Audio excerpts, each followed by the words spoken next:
श्री साई राम। साई प्रेम वाणी के हमारे आज के प्रसारण में आप सबका हार्दिक स्वागत है। आज हम आप सबके लिए लेकर आए हैं सुमधुर कार्यक्रमों की मनमोहक कड़ी।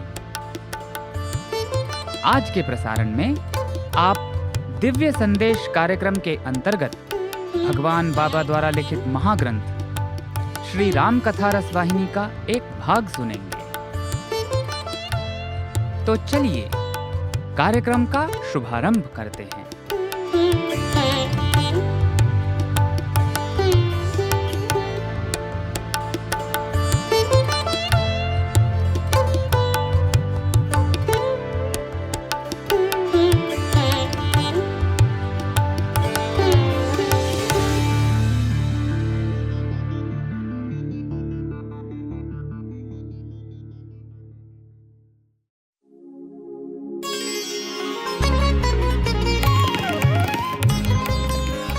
अब प्रस्तुत है दिव्य संदेश। इसके अंतर्गत भगवान बाबा द्वारा लिपिबद्ध किए गए महाग्रंथों में से एक श्री राम कथा रसवाहिनी का एक भाग आज हम प्रस्तुत करने जा रहे हैं। दिव्य संदेश, साई संदेश, दिव्य संदेश, साई संदेश।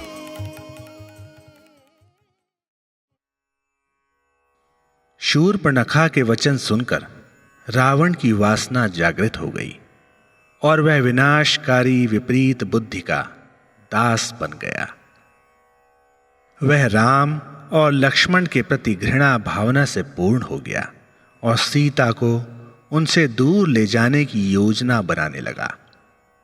भूख प्यास की चिंता न कर वह विचार विमग्न हो व्याकुल और उद्विग्न हो गया। ऐसा मोह उस पर छा गया। जब शूर्पणखा राम और लक्ष्मण की चारुता और तेजस्विता का वर्णन कर रही थी तो उस समय सभा भवन में केवल विभीषण ही ऐसा व्यक्ति था जो प्रसन्न और अश्रुपूर्ण नेत्रों सहित वह कथा सुन रहा था। उसने उन दिव्य सौंदर्य प्रतिमाओं को अपने हृदय मंदिर में प्रतिष्ठापित कर लिया और उसके समक्ष जा उनके चरणों पर नतमस्तक होने की कामना करने लगा। उसने स्वयं से पूछा, क्या वे मुझे स्वीकार करेंगे? क्या मेरा उद्धार हो सकता है? क्या मैं उनका आशीर्वाद प्राप्त करने में योग्य हूं? उसने स्वयं ही कहा, सत्यतः वे दिव्य हैं। उन्होंने दुष्ट राक्षस वृत्ति का नाश करने के लिए ही मानव रूप में पृथ्वी पर जन्म लिया है। उसने मानसिक रूप से अपना सर्वस्व उनके प्रति समर्पण किया और उसी क्षण से उनकी महिमा के चिंतन में लीन हो गया। रावण पूर्व जन्मों में अर्जित अपनी योग साधना से पतित हो गया था, अतः वह राक्षस की भांति इस जन्म में घूम रहा था। वास्तव में वह ईश्वर का महान भक्त था। वह भगवान नारायण की परम सत्ता से परिचित था। उसे यह भी भली भांति ज्ञात था कि नारायण स्वयं राम के रूप में सज्जनों को सुख शांति प्रदान करने और राक्षसी दुराचारों का नाश करने हेतु अवतरित हुए हैं। नारायण तक पहुंचने के लिए उसके पास अन्य कोई मार्ग नहीं था, अतः उसने हिंसा, घृणा और दुष्टता का आश्रय लेकर राम को विवश किया कि वे उसका वध करें। यह तामसिक और मूढ़ भक्ति थी, किंतु उसका आंतरिक उद्देश्य आत्मनिग्रह तथा नारायण के प्रति समर्पण द्वारा जन्म मृत्यु के सागर को पार करना था। उसका शरीर और चित्त राक्षसी वृत्तियों से पूर्ण और पैशाचिक भावनाओं की सहायता से विकसित होने के कारण उसने स्वयं में विद्यमान उस दिव्यत्व की उपेक्षा की जो राम में आत्मसात होने को उद्यत थी। उसने राक्षसी प्रवृत्ति का आश्रय लिया और आसुरी व्यक्तियों को जगाया। उसके व्यक्तित्व के दिव्य और आसुरी पक्ष क्षण प्रतिक्षण आलोड़ित विलोड़ित होने लगे। अंततः उसने स्वयं को समझा लिया कि वे दोनों भाई साधारण राजकुमार ही थे, कोई दिव्य शक्ति नहीं। उसने निश्चय किया कि वह उन दोनों का वध कर उस स्त्री का हरण कर लेगा जिसके प्रति वह इतना आसक्त हो गया था। उसने अपनी बहन को वचन दिया कि वह उसके अपमान का बदला लेगा। उसने सभा विसर्जित कर दी और यात्रा हेतु रथ लाने का आदेश दिया। वह अकेला ही रथ में बैठ गया और समुद्र तट पर स्थित मारीच के निवास पर जाकर उसे पूर्ण घटनाक्रम सुनाई। उसने अपनी योजना के संपादन में मारीच को अपनी भूमिका अदा करने का आदेश दिया। मारीच ने कहा कि उसे एक बार पहले भी राम और लक्ष्मण की शक्ति का प्रहार सहन करना पड़ा था। उसने रावण को बताया कि वे कोई साधारण राजकुमार नहीं हैं। उसने रावण से इस प्रकार के कार्यों से दूर रहने को कहा। वह बहुत समय तक प्रेम पूर्वक रावण से तर्क करता रहा जिससे वह हट ना करे, किंतु इंद्रियों ने रावण को कर्तव्य एवं नैतिक आदर्शों के प्रति अंधा बना दिया था। अतः उसने मारीच को दंड की धमकी दी। मारीच ने निश्चय किया कि रावण जैसे राक्षस के हाथों मरने से कहीं अधिक अच्छा होगा राम के हाथों मरना। उसने रावण के प्रस्ताव को स्वीकार किया और उसके षड्यंत्र में सहयोग देने को तैयार हो गया। रावण और उसके पीछे मारीच दंडक वन की ओर चल दिए। मार्ग में रावण ने उसे संपूर्ण व्यूह रचना बताई। उसने मारीच को अपनी पैशाचिक शक्तियों के बल से स्वर्ण मृग का वेश धारण करने का आदेश दिया। वह चाहता था कि मारीच चित्ताकर्षक मृग के रूप में राम, सीता और लक्ष्मण की कुटी के आसपास क्रीड़ा करे। रावण के क्रोध से बचने का अन्य कोई उपाय नहीं था, इसलिए मारीच को यह कार्य स्वीकार करना पड़ा। रावण ने उससे कहा, राम, तुझे पकड़ने का प्रयत्न करेंगे, तू उन्हें बहुत दूर ले जाना, फिर तू राम के स्वर में ही कराहते हुए पुकारना, ओ सीता, ओ लक्ष्मण। रथ को दूर खड़ा करके वह दोनों कुटी की ओर चले। जब यह व्यूह रचना हो रही थी तो पंचवटी की कुटी में सीता, राम और लक्ष्मण को अचानक ऐसा लगा कि उनके कार्य के पूर्ण होने का क्षण आ गया था। राम ने लक्ष्मण को कंदमूल लाने के लिए भेज दिया। यह देखते हुए कि अब उचित समय आ गया है, राम ने सीता से कहा, प्रिय, तुम्हें सब कुछ ज्ञात है। हम दोनों को इस पृथ्वी पर अवतरित होने का उद्देश्य मालूम है। अब वह कार्य हमारा आह्वान कर रहा है। हमें एकाग्र चित्त हो इसमें संलग्न होना है। तुम्हारी प्रकृति और लक्षण कुलीन, पवित्र और अतुलनीय है। हम दोनों ने दिव्य अग्नि तत्व से संबंधित संस्कारों द्वारा मनुष्य जीवन धारण किया है। मेरी देह तो स्वयं अग्निदेव द्वारा याज्ञिक अग्नि ज्वालाओं से निकली भेंट से उद्भूत है।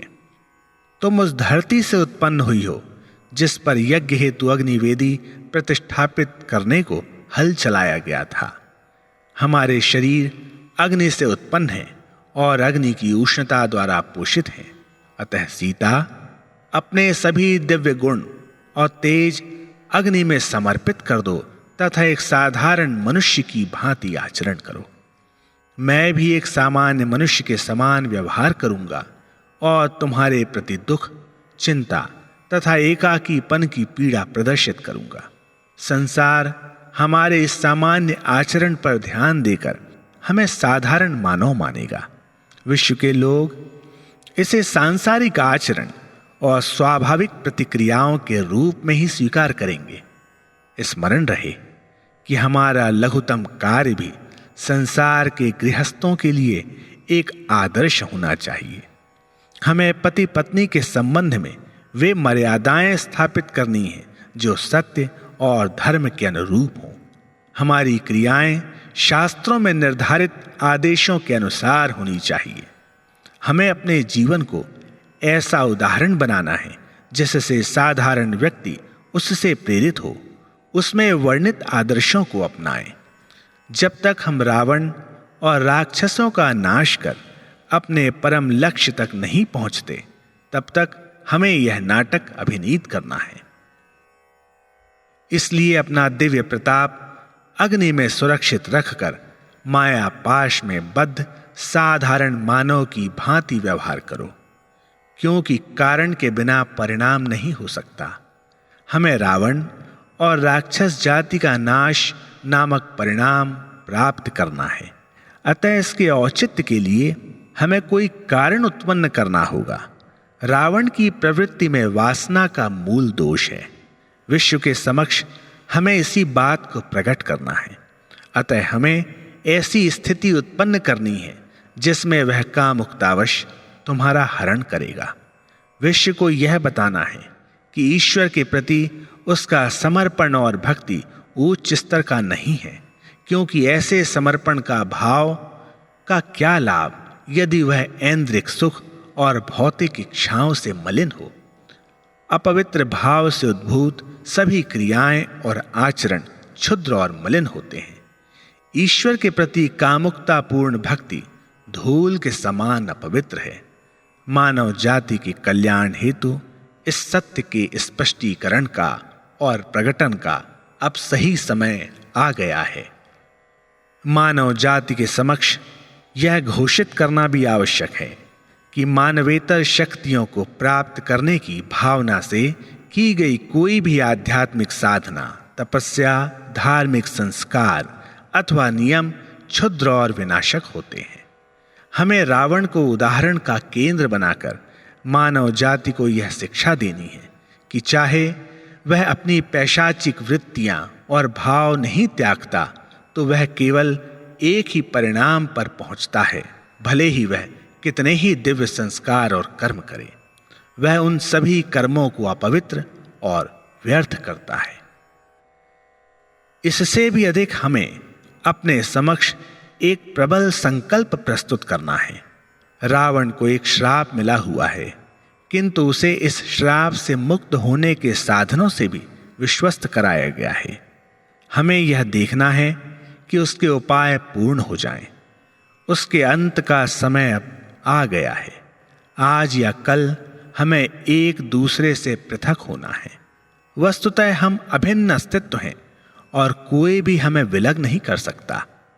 तथापि इस नाटक को प्रभावशाली बनाने के लिए हमें ऐसा आचरण करना होगा कि ऐसा हुआ है। अब आओ, अग्नि में अपना दिव्य रूप समर्पित कर दो। लक्ष्मण कंदमूल लेकर वापस आने वाले हैं। रावण अपनी विकृत बुद्धि सहित तैयार है। मुझे तुम्हें एक अन्य रहस्य भी बतलाना है। राक्षसों के नाश में तुम्हें अपना कार्य करना है। यद्यपि तुम बाह्य रूप से रावण के बंधन में रहोगी, किंतु तुम्हारी शक्ति अग्नि में निहित होने के कारण तुम्हें लंका को अग्निदहन द्वारा भस्म करना पड़ेगा, जहां अब से तुम्हारी आत्मा प्रच्छन्न रहेगी। लंका को अग्नि द्वारा नहीं, अपितु तुम्हें अग्नि के समान बनकर भस्म करना है। राम द्वारा रावण का वध होना है, यही दिव्य इच्छा है। यह सत्य प्रमाणित करना है। इस रहस्य को लक्ष्मण से भी गुप्त रखना।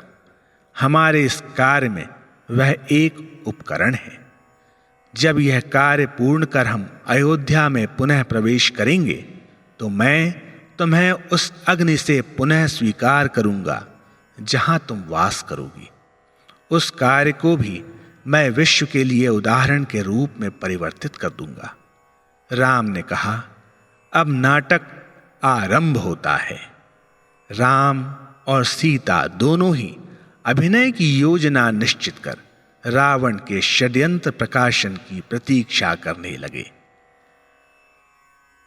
उसी क्षण से राम और सीता का प्रत्येक कार्य और व्यवहार विरह, व्यथा, चिंता, पीड़ा, दुख, वेदना आदि के पूर्व निर्धारित नाटक का अभिनय बन गए। वह लेश मात्र भी सत्य नहीं था, क्योंकि राम और सीता कभी पृथक नहीं हो सकते। उन्होंने अपने आचरण द्वारा मानव जाति को मूल्यवान उपदेश देने का निश्चय किया था। तत्क्षण ही लक्ष्मण ने कंदमूल सहित प्रवेश किया। कंदमूल ग्रहण कर उन्होंने वहां प्रवाहित नदी का निर्मल वह शीतल जल पिया। तत्पश्चात उन्होंने वहां बैठकर उस रमणीय स्थल का आनंद लिया और उन राक्षसों की क्रूरता का ध्यान किया जिसने उस जंगल के शांत वातावरण को दूषित कर दिया था। वे वन जीवन के सौंदर्य और पावनता को देखकर आनंदित हो वार्तालाप कर रहे थे। उनसे कुछ दूरी पर ही रावण और मारीच विवाद कर रहे थे कि अपनी दुष्ट योजना को संपादित करने के लिए पंचवटी में किस प्रकार प्रवेश करें। मारीच रावण की वासना और दुष्टता से दुखी था, किंतु उसमें रावण का आदेश अस्वीकार करने का साहस नहीं था। वह ऐसे दुष्ट व्यक्ति के हाथों नहीं मरना चाहता था, अतः उसने रावण द्वारा प्रदत्त कार्य को स्वीकार कर लिया। मारीच ने अति मोहक स्वर्ण मृग का रूप धारण किया। यह रूप ऐसा था कि अवश्य ही सीता और राम की प्रशंसा और मोह को आकर्षित करता। उसने सोचा, आहा, आज कितना शुभ दिन है। कुछ ही क्षणों में इस पृथ्वी के 3 सर्वाधिक मनमोहक रूपों के दर्शन का मुझे सौभाग्य प्राप्त होगा। मुझ पर सीता दृष्टि डालेंगी, फिर राम धनुष बाण सहित मेरा पीछा करेंगे। मैं कितना सौभाग्यशाली हूं। मैं तो वह सेवक हूं जिसे राम के चरण चिन्हों का अनुसरण करना है। किंतु अब मेरे स्वामी मेरा अनुगमन करेंगे। वास्तव में मुझे ज्ञात है कि मैं अति घृणित कार्य में संलग्न हूं, किंतु मुझे बाध्य किया गया है। मैं निज इच्छानुसार कार्य नहीं कर रहा हूं। मुझे विवश किया गया है, इसलिए मैं निर्दोष हूं।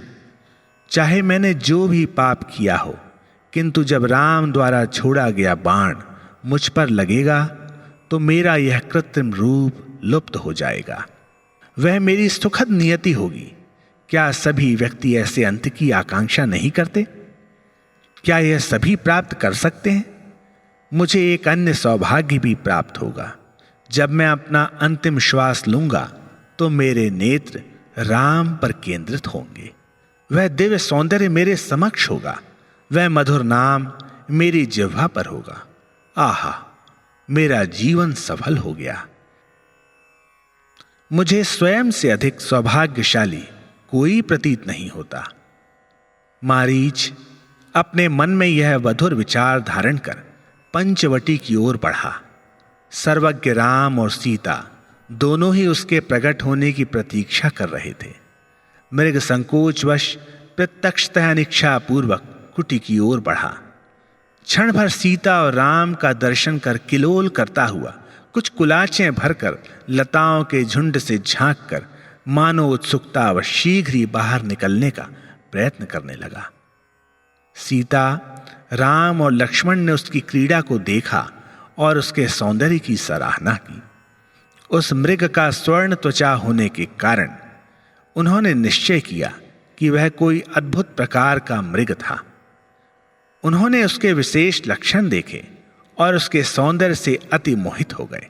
सीता ने कहा, यदि यह मृग मेरे पास ही हो तो मैं इसके साथ प्रसन्नता पूर्वक समय व्यतीत कर सकती हूं। जब आप दोनों अपने अपने कार्य में संलग्न रहेंगे तो मैं इस विलक्षण पशु के साथ क्रीड़ा कर प्रसन्न रहूंगी। इस चमकीले मृग को मेरे लिए ले आओ। क्या आप मेरी यह लघु इच्छा भी पूर्ण नहीं कर सकते, जिससे जब मैं अकेली हूं तो इसे लाड़ प्यार करूं तथा इसकी क्रीड़ा देखूं? सीता ने उस रहस्यात्मक मृग के प्रति महान आसक्ति प्रदर्शित कर इस प्रकार प्रार्थना की। यह देखकर लक्ष्मण अपने स्थान से खड़े हो गए और बोले, माता, मैं आपके लिए यह अवश्य लाऊंगा। राम ने उन्हें रोक दिया। उन्हें ज्ञात था कि वह केवल उनके हाथों ही वश में आएगा। यह तो उनके द्वारा अभिनीत नाटक की प्रस्तावना थी, किंतु लक्ष्मण इस नाटक से अनभिज्ञ थे। उन्होंने कहा, लक्ष्मण, इस पर कोई घाव या चोट किए बिना ही इसे पकड़ना है, अतः मुझे ही सीता की यह इच्छा पूर्ण करनी होगी। उनके इस आदेश पर लक्ष्मण मौन हो गए। सीता और राम दोनों को ही नाटक के क्रमिक दृश्यों का ज्ञान था, अतः राम ने स्वयं ही जाने का निश्चय कर लक्ष्मण से कहा, लक्ष्मण, यह जंगल राक्षसों का निवास स्थान है। याद करो, जब 2 दिन पूर्व खर और दूषण ने हम पर आक्रमण किया था तो क्या हुआ था। उनके संबंधी और मित्र संपूर्ण बल सहित हम पर आक्रमण कर सकते हैं। अतः सदैव धनुष पर बाण चढ़ाए रखो और चहु दिशाओं में अति सावधानी पूर्वक ध्यान रखो। सतर्कता से सीता की सुरक्षा करो। किसी भी परिस्थिति में सीता को अकेला मत छोड़ना। कहीं यह मृग मुझसे बचकर दूर ना भाग जाए, मुझे इसे जीवित ही पकड़ना है। यह कार्य पूर्ण करने में मुझे कुछ समय लग सकता है, अतः मेरी अनुपस्थिति में अवसर के अनुरूप अपनी बुद्धि और शारीरिक पौरुष का प्रयोग कर सीता की आपत्ति से रक्षा करना। तत्पश्चात राम ने उस अद्भुत मृग का चुपचाप पीछा किया और दृष्टि से ओझल हो गए। मृग ने आगे नहीं देखा, अपितु बहुत तीव्र गति से दौड़ते हुए अपना सिर पीछे मोड़कर राम को ही देखता रहा। उसका ऐसा व्यवहार देखकर राम अति प्रसन्न हुए। राम को ज्ञात था कि महान भक्त मारीच ने ही मृग का रूप धारण कर रखा था, जिसे राम तत्व और राम शक्ति का परिचय था। इसलिए राम ने भी हिरण पर दृष्टि स्थिर रखी और अति रुचिपूर्वक उसका पीछा किया। एक क्षण के लिए मृग पकड़ा जाने वाला था, किंतु वह कुछ दूर तक राम को और आकर्षित करने के लिए लंबी छलांग लगाकर दूर चला गया। राम को उसका पीछा करने में अति आनंद आ रहा था। इस प्रकार कुछ समय व्यतीत कर राम ने धनुष पर बाण चढ़ाकर मृग पर निशाना लगा दिया। जब वह प्राण घातक बाण मारीच को लगा तो वह पीड़ा से कराह उठा। हा सीता, हा लक्ष्मण, ऐसा कहते हुए वह मैदान में गिर पड़ा। लक्ष्मण और सीता ने यह कराह सुनी। वह सुनते ही सीता ने कहा, लक्ष्मण, क्या तुमने सुना? यह तुम्हारे भाई का स्वर है। वह तुम्हें सहायता के लिए पुकार रहे हैं। शीघ्र जाओ, विलंब मत करो। ये राक्षस इंद्रजालिक माया और कलाओं में निपुण है। वह अपना रूप और आकार परिवर्तित कर प्रचुर दुख देते हैं। वह चाहती थी कि लक्ष्मण शीघ्र ही उस स्थान पर पहुंच जाएं जहां से पुकार सुनाई पड़ी थी। लक्ष्मण बहुत बुद्धिमान थे। वह विवेचन कर उचित निर्णय करते थे। वह अपने भाई के आदेशों के सच्चे पालक थे। वह उन आदेशों को अपने श्वास की भांति ही मूल्यवान समझते थे। अतः उन्होंने कहा, माता, राम पर कोई विपत्ति नहीं आ सकती। चाहे कोई राक्षस कितना भी धूर्त हो, किंतु वह राम को क्षति नहीं पहुंचा सकता। क्या आपने नहीं देखा कि उन्होंने हजारों राक्षसों का कैसे नाश किया था? आप व्याकुल मत हो, साहस रखें और शांत रहें। राम शीघ्र ही सकुशल इस आश्रम में वापस आ जाएंगे। तभी दूर से चीत्कार सुनाई पड़ी, हा सीता, हा लक्ष्मण। इस पर सीता अधिक आग्रह करने लगी और उद्विग्न हो गई। उन्होंने कहा, लक्ष्मण, तुम इतने कठोर हृदय पूर्वक कैसे व्यवहार कर रहे हो? मुझे तुम्हारा विचार समझ में नहीं आता। शीघ्र जाओ, जाओ, अपने भाई को संकट से निकाल लाओ। जाओ, उनकी सहायता करो। उन्होंने अनेक प्रकार से अपना भय और चिंता व्यक्त की और लक्ष्मण से आग्रह किया कि वह उन्हें अकेला छोड़कर चला जाए। वास्तव में सीता को भली भांति ज्ञात था कि राम पर कदापि कोई आपत्ति नहीं आ सकती थी, किंतु भावी घटनाओं के लिए उसकी प्रस्तावना तो बननी ही थी। उन्होंने एक सामान्य व्यक्ति की भांति व्यवहार किया। लक्ष्मण ने विभिन्न प्रकार से उन्हें विश्वास दिलाया। उन्होंने अति करुणापूर्वक सीता से प्रार्थना की कि वह अपने भाई के आदेशों का उल्लंघन नहीं करेंगे। जब लक्ष्मण ने देखा कि सीता उनके सभी तर्कों और प्रार्थनाओं को अस्वीकार कर रही हैं, तो उन्होंने कहा, माता, राम का आदेश मेरा जीवन है। मैं इसे अपने श्वास के समान ही मूल्यवान समझता हूं। क्या आपने राम को यह आदेश देते नहीं सुना था कि आपको कभी असुरक्षित नहीं छोड़ना, अपितु सदैव आपकी रक्षा करना? इसलिए मैं यहां से एक पग भी नहीं हटूंगा, चाहे कुछ भी हो जाए। सीता चाहती थी कि लक्ष्मण दूर चले जाएं, क्योंकि रावण को वहां आना था। रावण और राक्षसों का नाश करने के लिए यह राम की योजना थी। सीता को राम की इच्छा पूर्ण करनी थी, अतः वह अपने वचनों पर दृढ़ रहीं और उन्होंने ऐसे तीक्ष्ण और मर्मस्पर्शी शब्द कहे जिससे लक्ष्मण विवश हो गए। लक्ष्मण ने अपने कानों पर हाथ रख लिए। वह इन दोषों और अपवादों को सहन करने में असमर्थ थे। उन्होंने प्रार्थना की, माता, मैं आपके क्रोध को सहन करूंगा। किंतु जब सीता अधिक उग्र हो गई और यह डर देने लगी कि यदि वह नहीं जाएंगे तो सीता स्वयं ही राम की रक्षा हेतु जाएंगी, तब लक्ष्मण के पास अन्य कोई उपाय नहीं था। अब वह और सह सकने में असमर्थ थे। वह सीता को राम की खोज करने तथा उनकी सहायतार्थ वन में भटकने नहीं दे सकते थे। अतः बोझिल मन से वह राम की खोज में पंचवटी से निकल गए।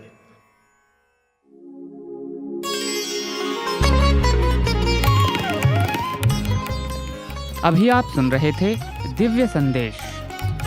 मधुर आज आपने भगवान बाबा द्वारा लिपिबद्ध किए गए महाग्रंथों में से एक श्री राम कथा रसवाहिनी का एक भाग सुना। भवसागर तार का दिव्य संदेश, साई संदेश, दिव्य संदेश, साई संदेश।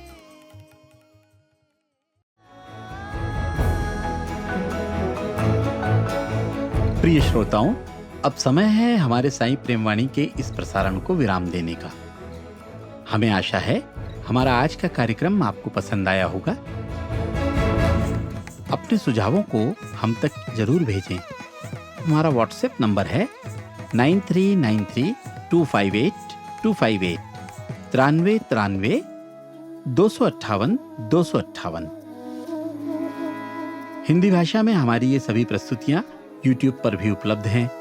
इन्हें वहां देखने या सुनने के लिए हमारे YouTube चैनल को सब्सक्राइब करें और कमेंट बॉक्स में अपने सुझाव देना न भूलें। हमें आपके सुझावों का इंतजार रहेगा। किसी ने कहा है कि सनातन साईं डगर को मजबूती से थामना है। सनातन साईं डगर को मजबूती से थामना है। मित्रों, अब इस दौर में बस ये हमारी साधना है। स्वामी से ये प्रार्थना है कि वे अपनी डगर से हमें बांधे रहें और हम सब साईं पथ पर चलते रहें। अगले प्रसारण में आपसे फिर मुलाकात होगी। तब तक के लिए आज्ञा दीजिए। धन्यवाद। सप्रेम साईं राम।